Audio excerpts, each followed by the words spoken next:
I mean, the bio is long, whether it's coach, whether it's manager, whether it's teacher, whether it's broadcaster, whether it's podcaster. He's done it all, and he joins me now on the sheet. Pierre, how are you today? Excellent, Jeff. So nice to see you. Nice to see you as well. So, really quick, I mean, I have a laundry list of things to get to with you, and I know that you and I can go off on tangents, and we'll end up talking about St. Mike's, or we'll end up talking about St. Andrews, and just that'll be the cozy hour. So, let me start by the big game of the day. So, the way that I framed it off the top of the show was hate watching is a thing. Sometimes you'll watch a game because you hate them and you want them to lose, or a player you don't want to do well, like fans do it, managers, coaches, players, like everybody does it. But that's not tonight. Tonight is chaos watching because there has to be a winner, or should I say more profoundly in this case, there has to be a loser. Like a loss would be more damaging for which team tonight, the Rangers or the Buffalo Sabres? I think the damage would be incalculable for the New York Rangers if they were to lose tonight. I know it's a road game, and I know it's against an urgent opponent like the Buffalo Sabres, but the truth of the matter, Jeff, is and I know the expectation level in New York was much greater than the expectation level in Buffalo. Yeah. And for whatever reason, this Ranger team has gone off the track. I don't know what was said before I came on, but I can tell you right now, this thing went off the track last year after they were eliminated by the Florida Panthers. And all of a sudden, somebody decided to get cued on Jacob Trouba, knowing that they probably needed his cap space long term to get Shesterkin signed. But then the leaks started to come out, and then the questioning started to come out. And I said it last summer when this all started, that this is not going to sit well with the players. It's not going to sit well with Trouba. And everybody tried to play nice, but I don't think nice has worked out very well. So I think if the Rangers lose tonight, it's a big problem. So let me park a little bit of time on that one too, because I try to put myself in these situations, try to give it a sort of 360 look as much as possible. How does the player feel, in this case Jacob Trouba? How do the players feel? And how do the veterans feel? How do the kids feel? And how the organization feels as well. What I keep coming back to is if the Rangers made the decision that they had to move on from Jacob Trouba, and I know a complicating factor is he's the captain, and we've seen this before. We saw it with Andrew Truck was on waivers, Ethan Moreau was on waivers. Remember when Craig Rivet got scratched for 16 games before he got put on waivers by the Buffalo Sabres. You remember all of this stuff. How should they have handled it if they had made that decision to move on from Trouba? How should the New York Rangers have handled this from your experience? I never would have allowed it to get public. I think it would have been short, sweet, and to the point. The player, the family, the agent, and I'm sure they probably had some discussions, but this would have been a whole lot of fence mending in terms of a negotiation with the player and just say, you tell us where you want to go and we'll make it work for you. And we're not going to put it out there. We're just going to make it work for you. Hmm. And I don't think that discussion ever happened because you saw pushback from the players' camp in particular. And that's when I think it started to go off the rails. It's been interesting to watch some of the former Ranger players, say, hey, look, they play for keeps there. And, I heard that soundbite from Kevin Shattenkirk, who's just one Yeah. of the nicest men, and I know you know him well, Yeah. one of the nicest men you'll ever meet. And he's like, oh, it's kind of like a rite of passage when you play at MSG. It shouldn't really have to be that way. It Yeah. wasn't that way for Rod Gilbert. And I can go down the line. There are a lot of great Rangers that didn't have it that way. Yeah. So, anyways, long story short, I'm not sure it was handled particularly well internally. When you look at the team on the other end of the ring tonight, the Buffalo Sabres, I thought in the last 24 hours or so, the comments from Lindy Ruff are really telling. Seth Appert handles the power play, and Lindy Ruff hasn't been shy about publicly criticizing the power play, publicly criticizing Dylan Cousins, publicly criticizing Tage Thompson. And then the one that got me, Pierre, because I always try to put on my coach decoder ring. Like, you'll know this better than me. I'm trying to think, okay, what is Lindy trying to tell us here? And when he starts saying things like, after 25 games, you know what you have. You know what your team is. The way I read that is, okay, I'm done doing it everybody else's way, and maybe that means Kevin Adams' way. Now we're doing it my way. If I'm going down, we're doing it my way. Is that how you read those comments as well? Yes, sir, 100%. And what's interesting about what you just said, and we didn't rehearse this, before the season started, remember, they had a long trip over to the Czech Republic. They actually spent a lot of time in Germany as well. And because of JJ Peterka and wanting to basically have a camp there, Lindy didn't mess around. They didn't amalgamate their American Hockey League team, their prospects, and their Yeah. NHL players in a formal training camp. They went right for it because he said, we have no time to mess around. Well, now they're at the 25 game mark. They know exactly where they are. I mean, no disrespect meant to Seth Appert at all. But you're talking about putting the keys to the candy store in a man's hands who's never spent a minute in the NHL. That's a tough ask on a power play that, you're trying to formulate. Not a lot of experience there. And so when this thing got off to a tough start and it starts to go backwards, that makes it really difficult. Really, really difficult. Do you get the sense, because I do, like last year there was the Middlestat trade for Bo Byram, like, okay, you know what? Kevin's got fastball. All right. He's got a fastball. It's a nice trade for the Buffalo Sabres. But as the losses pile up this year, and then there was that presser last week, and like it's never a good idea to go after the hometown when you're struggling, because now palm trees, like you saw what's hitting the ice, and then got people showing up in Hawaiian shirts, and it's just not good, Pierre.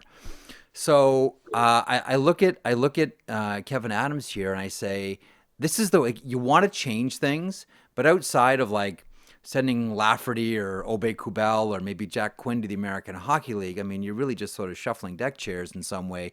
You can't make a profound change, because this is the worst possible situation for a GM to be in to make a trade. Everybody knows you're vulnerable, and you're the wounded coyote, and everybody knows, and everybody's circling. And you can almost hear it in Kevin Adams' voice, and he sort of referenced a trade that went away in the summer. It feels very much like he doesn't want to make a deal that he knows he's going to lose, because he's not going to get back what he thinks is value for what he'll have to give up. Do you get the same sense as well? And if you can describe it, that must be agony for a manager to go through. Be in that situation. I don't know what his infrastructure is in terms of who he communicates on a daily basis with, in terms of professional trades, dealing with the American Hockey League team, working with your pro scouts. But here's what I do know. When you're in a situation like the Buffalo Sabres are in, Jeff, internal development, especially with younger players, needs to happen at the NHL level. Zach Benson hasn't gotten a ton better this year. Jack Quinn definitely hasn't gotten a ton better this year. Dylan Cousins, he's fallen back. JJ Peterka, not as good as I think they were expecting. So that's just 4 examples of players that they need to be better internally. One of the things they did that I think was smart, Yvonne Levi, they sent to the American Hockey League and just gave him the net. And I think eventually that will be good for them. And James Reimer is a good, steady, solid hand, and he's a good person to have around your team. But I think one of the question marks I would have if I were the owner of the team or I were the manager of the team, how come my young guys aren't getting any better? What's going on? Why is there not enough development? And I think that's a big part of when you have a team like Ottawa or Buffalo or Detroit or Montreal, what's your internal development system look like with your players at the NHL level?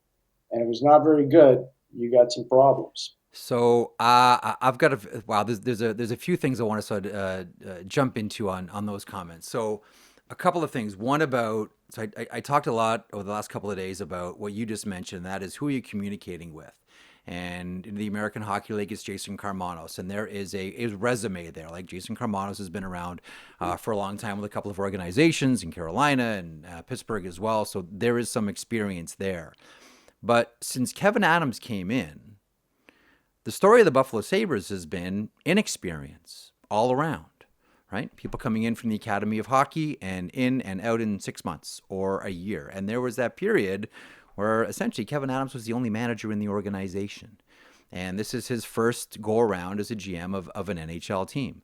See, I look around the Sabres, and to me, the whole story is inexperience. It is inexperience in the front office, and it's inexperience on the ice. And here's the thing. I'll ask everybody, name me the player who was hurt by spending a little bit extra time in the American League. And you look at like Dylan Cousins, no time in the American League. Right up into the NHL. Jack Quinn is another great example here. So Quinn, Rookie of the Year in the American Hockey League, that's awesome. The playoffs start, and he struggles. The default turns into he had a good season, rookie of the year. Let's get him up to the big team. You haven't passed all the tests in the American Hockey League. And to the point about Devin Levi as well, you're right. But it's almost as if they went into that one backwards, because last year it was, Ukko-Pekka Luukkonen was scratched for 8 games in a row. Now he's one of the top 10 goaltenders in the NHL. Like, they went back. They false started Luukkonen so many times. They put Devin Levi in every social media platform they could find when he turned pro, and realized, you know what?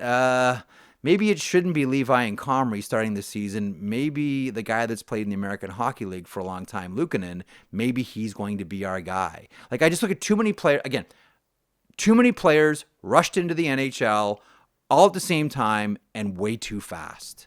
Does it feel that way to you? Yes, and I'm going to use something that I know you're familiar with, and this is for your viewers and listeners. When Lou Lamoriello was really on top of the mountain, and he was for a long time, there was a thing called Lou U. And there weren't a lot of players that the New Jersey Devils drafted or signed that did not spend time at Lou U.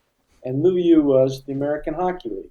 And they were in a lot of different locations over the course of Lou's tenure, especially in New Jersey.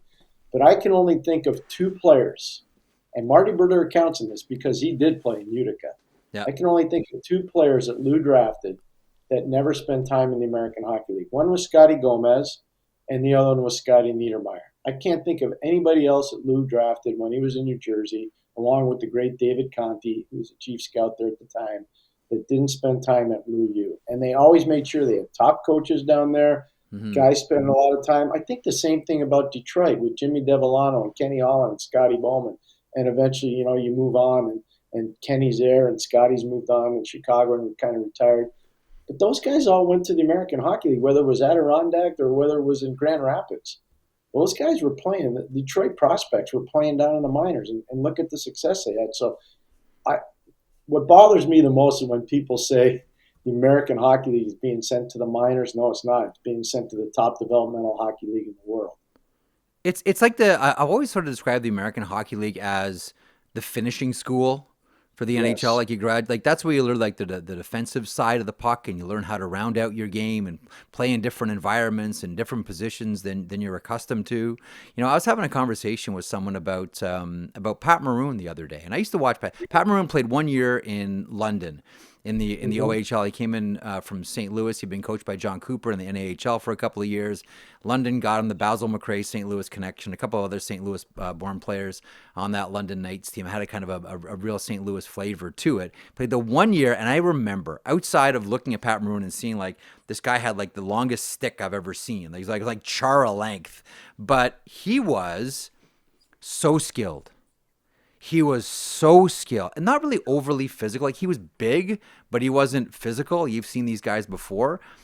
And then he gets to the Phantoms of the American Hockey League and realizes that's not going to work here.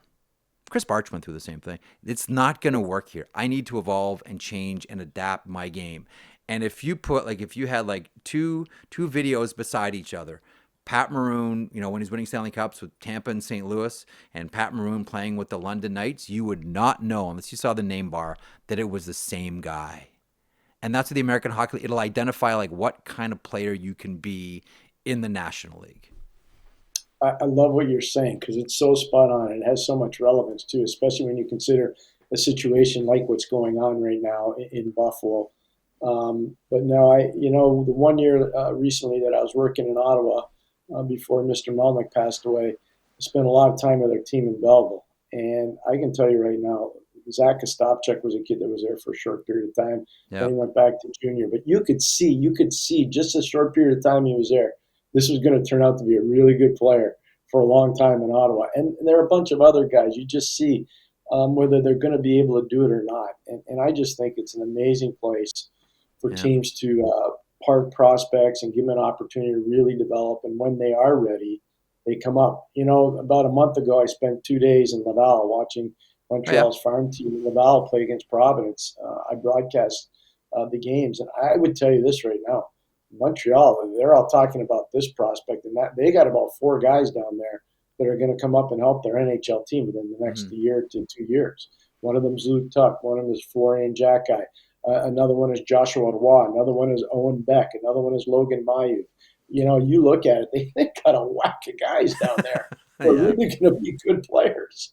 Yeah, let me just really quick, just asking you selfishly on this, bro. What does Owen Beck look like? 'Cause I haven't had a chance to see him in Oh Laval at my all. 'Cause I gosh. loved him in junior. So How's Owen Beck? Owen Beck's outstanding, and he's starting to put up big numbers now too, Jeff, which is really cool. Yeah. Dominant with the puck, learning how to play in his own zone, doing a much better job on faceoffs. Even though he's not an overly gigantic guy, he's playing bigger. But what I like are his puck possession skills and his peripheral vision. So I'm going to say if he's not up by probably game 50 this year in the NHL, he'll be Mhm. up at the tail end of the year for Montreal. And he'll play. That team's good. They should play numerous playoff games in the American Hockey League. You mentioned Ottawa a second ago. I'm curious your thoughts on the nature of a new term we have in the vernacular, soft tampering, which is Oh boy. an intriguing one. And the rumors around Brady Tkachuk. Like I've looked at this one and I've said, there are 31 teams around the NHL who want Brady Tkachuk. Just because you want Brady Tkachuk and have talked internally about Brady Tkachuk, I don't believe that qualifies as tampering, soft, hard, or otherwise. I don't believe that Brady Tkachuk's preference is to leave Ottawa. I think Brady Tkachuk's preference is for the Ottawa Senators to have a team full of Brady Tkachuks and no passengers, and to be a team that starts to compete for a playoff spot and eventually a Stanley Cup. But how do you read the Brady Tkachuk situation? Because Michael Andlauer, by putting that out through Pierre LeBrun at the Athletic, kind of lit a little bit of a fire here. Yeah, I first of all, I just want to preface that I really respect Mr. Andlauer. When I interviewed for the GM's job with the Montreal Canadiens, Mr. Andlauer was on the committee. Right. Was part owner in Montreal at the time. And in the last interview that I had, it was Jeff Molson, Michael Andlauer, Kevin Gilmore, and Serge Savard, and an attorney for the team. I thought Michael Landauer was amazingly appropriate in that meeting. It was a phenomenal last meeting. I really appreciate it. I think I had 4 or 5 talks with him over time. I didn't get the job. Long story short, I've always had an affinity towards Michael Landauer. I didn't like what he said the other day. I have to tell you that. And if Michael asked me, I'd tell him the same thing. You either are tampering or you aren't tampering. There's no such thing as soft tampering. Yeah. And, I don't believe the New York Rangers tampered with Brady Tkachuk. Tampering is dealing with the agent. Tampering is dealing with the player. You can have internal meetings all the time, and there's not one team in the league, including Ottawa, by the way, that doesn't sit down in pro scouting meetings and say, hey, wouldn't it be great if we could have Jeff Marek and add him to our team in Ottawa? You say that internally about different players and different Everyone. teams all the Everyone. time. And you say, how much do you think it'll cost us to get Marek? How many players are we going to have to give up? Are we deep enough at that position in order to give up those players? So those conversations happen all the time.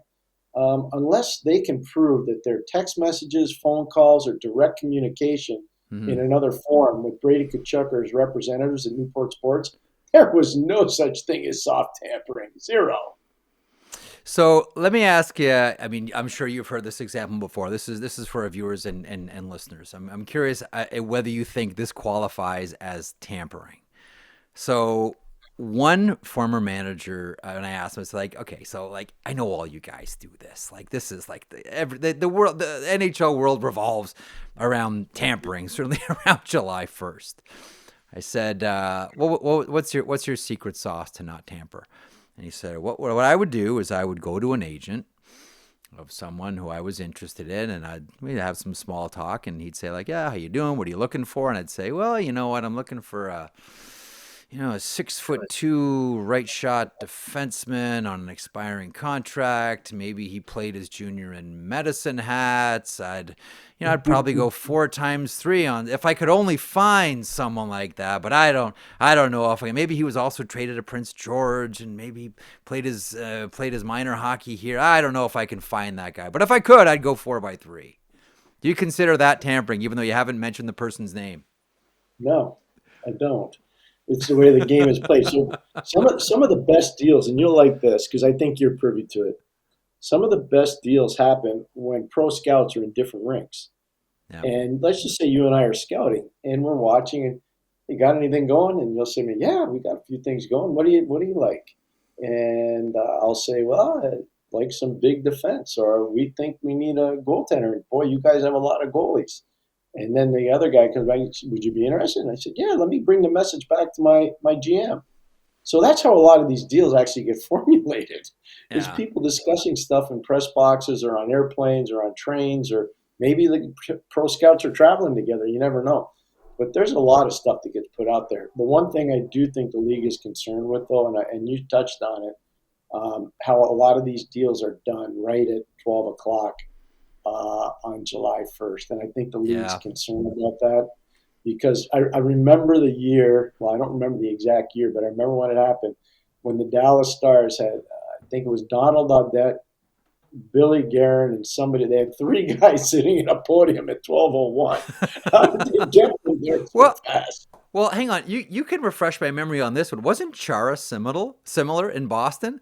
Like it was 12:01, and there's Zdeno Chara with this very very sophisticated contract that the Boston Bruins have put together in 60 seconds. Well, part of the tie-in on that one, if you remember, Peter Pete Chiarelli, Chiarelli left Ottawa Ottawa. and went to Boston. Yes. And so that was the tie-in there. And I think there was a lot of bad blood on that one, if I remember correctly.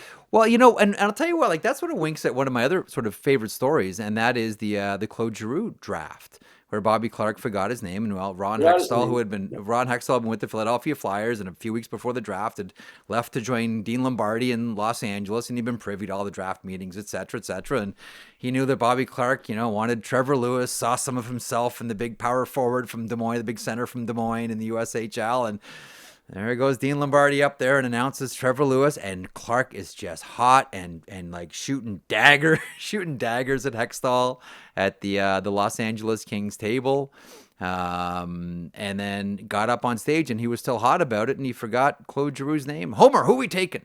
I'll never forget that one. But again, like, what do you do with something like that? Someone that leaves an organized. I know that there's certain protection on it now. Like they have cleaned that up. Like, okay, no, you can't. I remember, was it Brad Treliving couldn't sit at the Maple Leafs draft table, for example. So they have tried to clean that up, but let's face it. I mean, this has happened with coaches. I remember Quinn with LA and Vancouver and etc. Like this has been happening for the longest time. I don't know how you're going to police it, other than just make sure you don't embarrass the NHL with it by announcing a ton of deals at 12:01, 2 o'clock maybe. One of the bigger tampering ones, and they got caught, was Hartford when Mr. Carmanos and Jimmy Rutherford went in there the first time on Glenn Wesley. Yeah. And they contacted Glenn Wesley, and it cost Hartford Whalers 3 first-round picks. Harry Sinner was a GM in Boston at the time, and that was one that quietly went away, but that was pretty significant at the time. That got everybody's attention in a hurry. I think there was kind of a moratorium after that, where guys started to back off a little bit, saying, "Whoa, that's pretty draconian." But no, to me, Ottawa, I would say this: Mr. Andlauer is a really good owner. I think Mr. Andlauer is just going to keep his eyes on the prize. Sure, everybody would like to have Brady Tkachuk. I helped negotiate Brady Tkachuk's contract, the one he's playing on right now. I know how valuable he is and how much respect I have for the father, who I had way back when he was a kid at Malden Catholic in a hockey camp before he went to Boston University and played with Sean McEachran and Tony Amonte. So I'm pretty familiar with the family. Yeah. Everybody would like to have Brady on their team. The truth of the matter is, always a signed player for the Ottawa Senators. The Ottawa Senators will determine whether they're going to trade him or not. Nobody else is. Let me pivot to something lighter here really quickly. Did you see Scott O'Neill and Joe Sacco last night? I did. Okay. Absolutely. You know what? I got a story before you go there. Go for it. I'm in Hartford. I'm coaching against Pat Burns and the Toronto Maple Leafs. And I don't know why, but I think we do win the game. And that's the year that Gilmore was just ripping the league apart. He ended up being the MVP of the league. And so, I don't know, Pat was yelling and screaming at our bench. And I didn't say much. I just looked over, and he kept it going. And I didn't want to bug him at the end of the game because I consider him to be a good friend. So at the end of it, the next day, I called up Chris Broadhurst, the trainer, and I said, "Hey, Chris, could you ask Burnsy if he's mad at me about something? Because I'd love to talk to him. I don't want to bug him." And he went and he talked to Pat. He goes, "No, he wasn't mad at you. He was mad at your assistant from when he played in Quebec, when he and Dale Hunter used to go goon guys." And I'm like, he's was mad at Paul Gillis, and he's yelling at Paul Gillis the whole game. It's not yelling at me. So I was like, oh my goodness gracious. So, anyways, Bernsey and I sorted that out. But go ahead. I apologize. It No, just no, brought no. up Listen, no, because this is what I wanted to get out of you, because we saw Scott O'Neill and Joe Sacco going at it, and I'm glad you mentioned Pat Burns, because I think we can all remember the 1993 conference final, Los with Angeles Barry and Toronto, Melrose. Barry Melrose. I'll still, and you'll remember this one, the late John Brophy going at Jacques Demers. And some of the maybe Don't forget Herb Brooks and Jacques Demers with the glasses. Yes, that's right. Oh, I forgot about that one. That's right. I mean, this used to be almost like it would happen like 3 or 4 times a year, where Oh coaches boy, would John go after Tortorella each and other. in the old odd in Buffalo, Torch and I had about 3 or 4 of those good You ones. did, eh? So that was what I was going to ask you. How close were you to having one of these when you coached the Whale? A couple times. Torch and I for sure. That was Buffalo Hartford. We played them 9 times one year. It was crazy. I don't know what. And that's when Buffalo was a murderer's row. The power play was elite. John did such a good job of the power play. They had the late Dale Howardchuk. They had Doug Bodger. They had Pat LaFontaine. They had Yuri Himaled. They had Alexander McGillney. It was just a murderer's row, Jeff. You couldn't stop their power play. Yeah. So one time with them, and that would be about it. I mean, Bernsey was the only time. Like, what's he yelling at me for? And eventually, we sorted it all out. I remember one time though, we beat Boston in the old Boston Garden. Tommy McVie and Brian Sutter were coaching Boston. And boy, oh boy, when Brian got squirrely and he looked at you, you just didn't even want to look back. And I think I put somebody out against Oates that he wasn't happy with me. I changed on the fly. It might have been Mark Jansen's. And he eyeballed me, and I was like, I don't think I want to be involved in this right now because he's looking squirrely. He's looking pretty squirrely. Were you on the Hartford bench? It's funny you mentioned the Buffalo Sabres. Brad May told me the story. It was the last game of the season, and he was like 15 penalty minutes shy of 300, and he had a bonus, like $10,000 if he got 300 penalty minutes. And I think it might have been Koharski. I think it might have been Don Koharski. Like Mayday did everything, and Don was like, and Mayday got on Coho and like hammered him with like every like salty word you've ever heard in your life. And Brad said I was so frustrated because Coho knew that I was up for like an extra 10 grand of my bonus, but he kept saying, "I'm not going to give it to you. You're not going to get it. I'm not going to penalize you, Mayday." And he said Coho drove me, and it was against Hartford. Was I don't think I was there for that one. I don't believe I was there for that one. The one that I do remember, I was in Pittsburgh. Bob Johnson looked at the guys. We'd already clinched first place. Looked at the guys. We were at Madison Square Garden. He says, "Anybody need any bonuses?" And Randy Gillen, the most humble guy on our team, just an amazing, diligent role player. Yeah. Randy Gillen looks around sheepishly and says, "Well, if I get one assist, I get a little more money. I get a bonus." So Bob goes, "You're out there. Get out there, Gillen. Get out there." And he got his point and he got his bonus. So I was happy for him. But that used to be the thing. Like there was, yeah. I honestly, like I used to love that.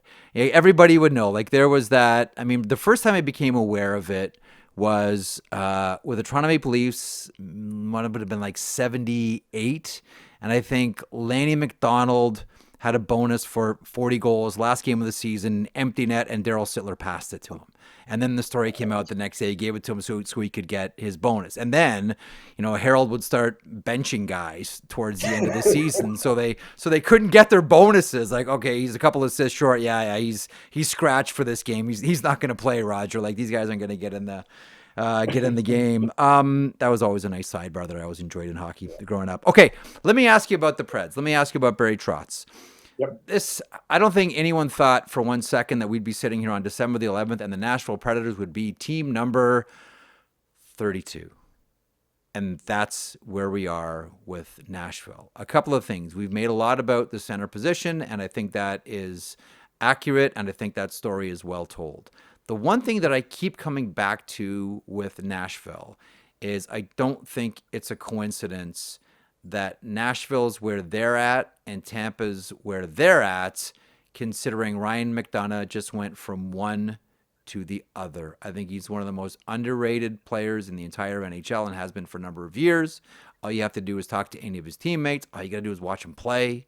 But when you look at Nashville right now, A, what do you see? And B, do you have a thought on how this can get massaged? Or is the season already lost and now all you're trying to do is mitigate the damage? First of all, I want to touch on McDonough. I went completely crazy when he got traded by Montreal to the New York Rangers. And all you have to do is the great Mitch Melnick. I still do his show. It's been almost 25 years now. Friday after or every day. It used to be from 5:05 to 5:30. Now it's 5:35 to 6 o'clock. And I went crazy. I couldn't believe they did that. And that's when he was still at the University of Wisconsin. Could you imagine how good the Canadiens would have been with PK Subban on the right side and Ryan McDonough on the left side for all those years? It would have been unbelievable. Yep. Anyways, with Nashville, I think there are a couple things. One, the center ice position, you're spot on, especially when O'Reilly's not playing. That's a big problem. And you could see it in Montreal the other night when they lost 3-0. There was no Ryan O'Reilly after they had played in Toronto the night before, and it was a big problem for Nashville. They had no thrust through the middle. That affects Philip Forsberg. That affects Gus Nyquist. That affects, Marchessault. And that obviously affects Steven Stamkos a lot. So that takes a lot of your offense right out of it. The second thing is there's only 3 teams in the NHL that have defensemen leading them in scoring. One is Columbus with Zach Werenski, but he's a +9. The other one is Vancouver, Quinn Hughes. He's a +9. The other one, believe it or not, Nashville. Roman Josi, he's their leading scorer. He's -21. So it's not just the center ice position. There's a complete inability to defend there. Yeah. The entire group doesn't defend well. And when they're not scoring because of that limited center ice play that you talked about, Jeff, it is a massive problem. I am absolutely shocked and dumbfounded where Nashville is right now. Andrew Brunette's a really good coach.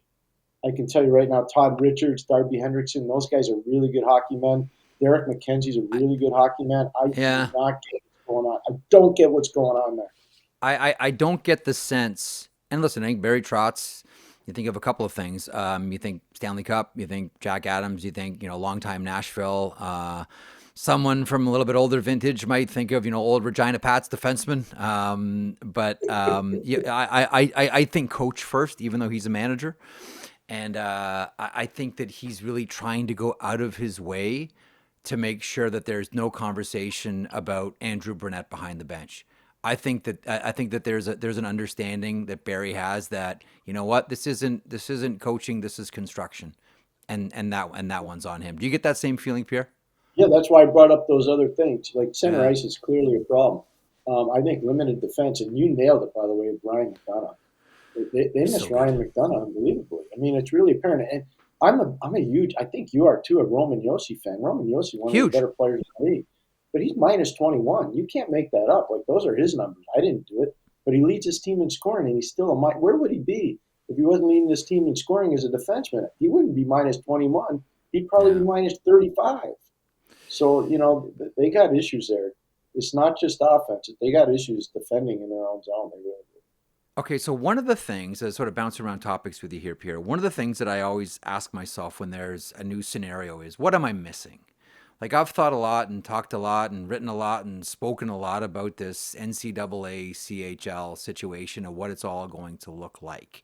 And we still haven't seen the big dog appear, and that is the NHL, who are going to, come in and essentially say, okay, these are how the relationships are going to work. Like, it's the old saying, right? The NHL sneezes, everybody catches a cold. Every other league catches a cold. So the NHL will take a lead on this one.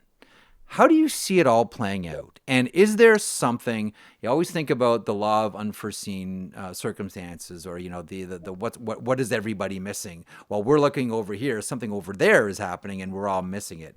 Is there to you an over there that we're all missing, that we're all not seeing? And how do you see this new reality of development where the NCAA is going to be on top of the pyramid? Congratulations, NC2A, you won. And now we're seeing the spirit of cooperation and trying to figure out how all these relationships are going to work. How do you read it? And is there something you think that we're all missing here? I don't think anybody's missing much unless you don't look at the well-being of certain leagues. Like, what happens to, for instance, Tier 2 junior hockey, whether it's in Alberta, whether it's in Saskatchewan, whether it's in Manitoba. Feeder for What happens to, D3. Feeder yeah, for what D3. happens? Does that make sense? Like that's how Yeah, I yeah. looked at it. So these are the questions that I have. What's going to happen to certain franchises in the USHL? Yeah. You've been, I think, at the front of this in terms of coverage. I've read a lot of what you've written, and I think it's really appropriate. Most of my conversation's been with college coaches. I sat in Right. a coaching office 2.5, almost 3 weeks ago now, with a family of a player who's being recruited by this team, and this young man's playing in the Quebec Major Junior Hockey League right now, and he's a really good player, and he's already committed to this school. But I was talking to the family and to the player, and he says, I think I need to play more at this level, meaning the college level, so that I'm ready for when I'm a little bit older. And by older, I think he means 21 or 22, Hmm. because he doesn't think he's going to be ready to play pro hockey when he's 18, 19, or 20, which I completely agree on.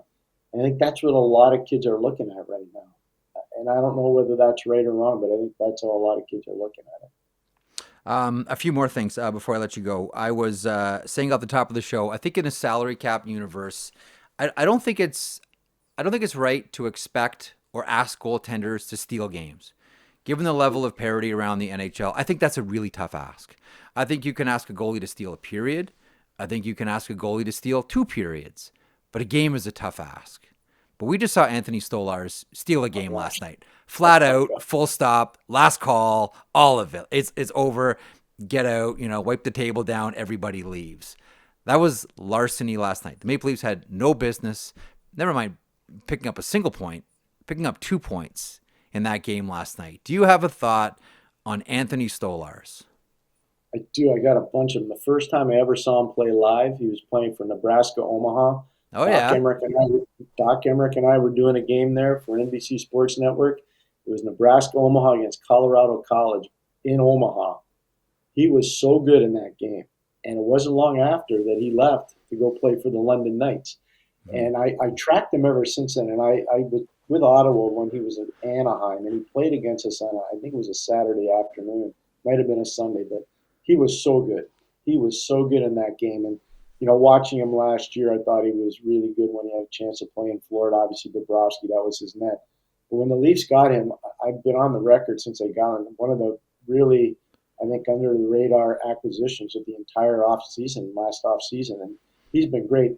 But Joseph Wall's been equally good. And what's interesting there, most people don't even want to give the goalie coach any credit, but Curtis Sanford deserves a huge amount of credit in Toronto. Yep. Both of these guys have played fantastically well, and it's not like they're guessing. They're Mm-hmm. playing a certain style. They're making themselves look, and they are big people, but they're making themselves look even bigger in goal.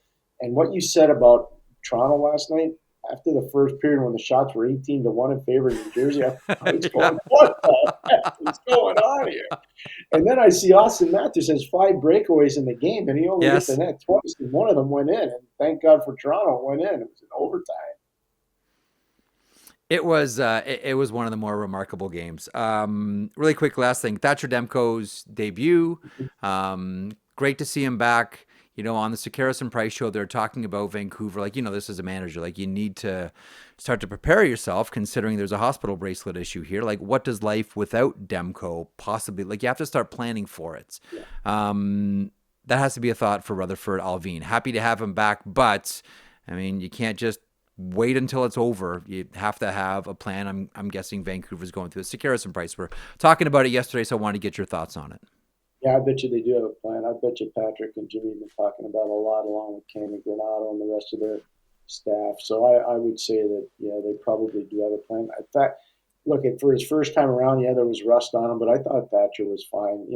The game-winning goal was a great play coming down the wall. But boy, you know what though? You got to give credit where credit's due, Jeff. That team in St. Louis, they're a captive audience, and they're believing what the professor's selling right now, and that's Yep. Jimmy Montgomery. He's done a tremendous job since he's gotten in there, and you can just see they're a team that's really motivated by whatever he's telling them. They're Mm-hmm. unbelievably motivated to play for him. And the one guy that always stands out for me is one of the best playmakers in the NHL, and that's Robert Thomas. Oh my I mean, gosh. you know how I feel about Robert Thomas, and I know I go on gush about Robert Thomas, and he's got to be like that first call for Hockey Canada, for Team Canada. But yeah, I mean, 19 points in 16 games for Robert Thomas, one of the most creative playmakers in the game. On par with your Mitch Marners, etc. Quick thought to conclude here on Robert Thomas. Well, first time I saw him play was a London Knight. Then I saw him as a Hamilton Bulldog, and then I saw him in a Stanley Cup final. I actually did all their games that year that they won the Stanley Cup in 2019, and I had a pretty good vocal relationship with him because he'd always stand and evaluate the other goalies during the warm-ups, and that'd be right next to where I worked. And I just think so much of him, not only as a player, he's an unbelievable player. We talked about peripheral vision before. His peripheral vision is unbelievable. His ability to escape traffic is overwhelming. It's just fantastic. But he, as good a player as he is, he's an equally great person. He's a tremendous young man. Think Yeah. the world of him. Yeah, his family was awesome. His dad Scott is like one of the most generous and kind people you're ever gonna meet. I always wondered. Do you ever think about it? Because he's a bow-legged skater. I always look at skaters like that and say, "Ooh, are you not always concerned about the knee injury?" Like when you look at skaters like that, do you not think like, "Oh, there's that's something about." I mean, he's a strong skater. He's awesome. Whenever I see bow-legged skaters, I always think, "Oof, just hope he doesn't get caught." Yeah, the one guy I always thought of was Gilbert Perreault when I was a kid growing up because I watched him play for Montreal Junior Canadiens, and then I watched him play for the Buffalo Sabres, and he was really bow-legged. And then you Yeah. get a chance to meet him when you're older, and you're like, well, maybe he's not as bow-legged as you thought. You ever see him do karaoke, by the way, just as an aside? Yes, I have actually. I have. Fantastic show, isn't it? He's really good at it. He's really good at karaoke. Something that I'm no good at. Yeah, no, I'm the worst. Pick a key, Marek. Any key. Pick a key. It's something. Just stay in tune.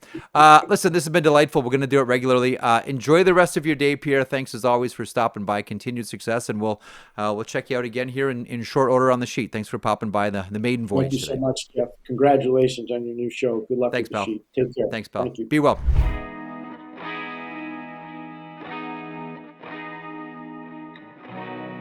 If you enjoyed that video, and we certainly hope that you do, please hit the subscribe button right there here at Daily Faceoff. I will put this lineup up against any hockey lineup anywhere. It all gets underway at 9 o'clock Eastern with Morning Cup of Hockey. That is Johnny Lazarus. That is Colby Cohen.